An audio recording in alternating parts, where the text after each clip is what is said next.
It's the return of the tariffs and the global economy is pushing back this time. This is this week's freight market update. Today is March 9th. I'm Mike Emiliani. Let's get right into it.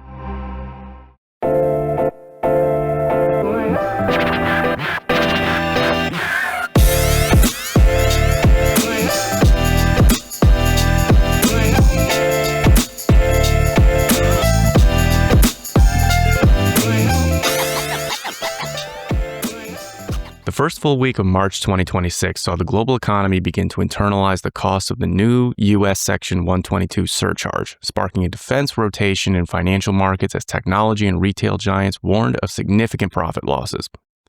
While the U.S. judiciary moved efficiently to dismantle the previous IEEPA tariff regime, creating a potential $175 billion windfall for importers, the executive branch simultaneously hardened its stance at the WTO by vetoing major reform plans. In response, the European Union accelerated its transition toward the strategic sovereignty with the introduction of the Industrial Accelerator Act, effectively signaling that the end of open markets is being replaced by a system of regional preferences and managed trade.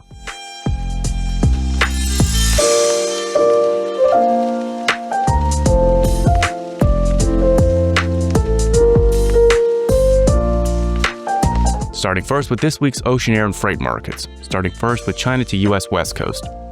Rates have held relatively steady week over week, currently sitting at around $1,500 per container. Carriers are resisting further drops as current levels offer little to no profit margin. Looking at the East Coast, rates on the East Coast, much like the West Coast, continue to hover around similar levels week over week. For the East Coast, we're looking at around $2,400 to $2,500 marks. The spread between the West and the East Coast pricing remains consistent with previous 2 weeks of market activity. According to FreightRight's TrueFreight Index, importers can see spot rates as low as $1,370 going China to U.S. West Coast and as low as $2,100 China to U.S. East Coast.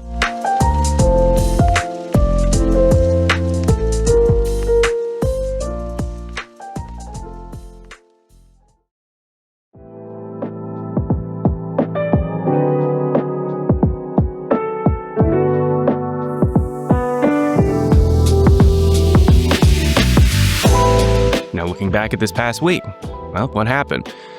Well, not too much from the past couple weeks. Exiting February and getting into March, things are still kind of at a standstill for a number of reasons. Chief among them is things are still kind of opening up.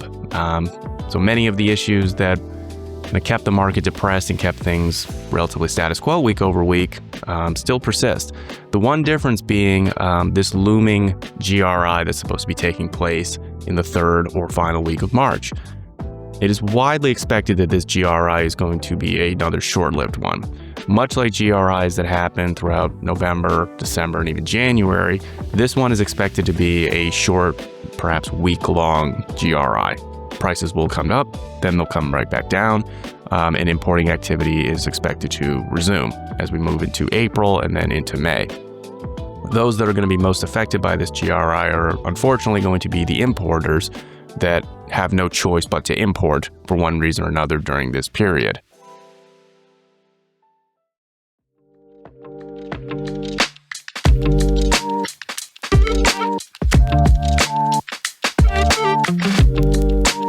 Now looking ahead, what can importers expect in the weeks ahead? The industry is currently in a wait-and-see period that will likely define the upcoming contract season.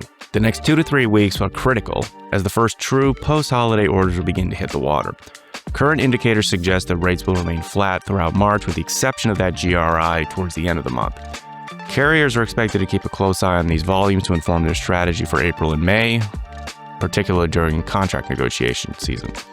If demands remain tepid, shippers can expect carriers to introduce more aggressive capacity management such as blank sailings, which are in large part in effect now and will continue to be at least until April, in an effort to artificially tighten the market and bolster their bargaining power for long-term contract agreements.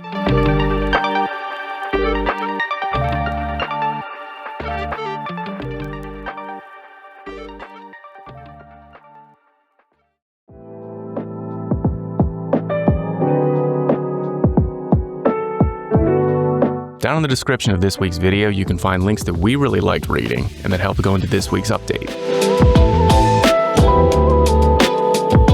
As always, this update is powered by FreightRight's TrueFreight Index, your answer to the question, what's it cost to ship today?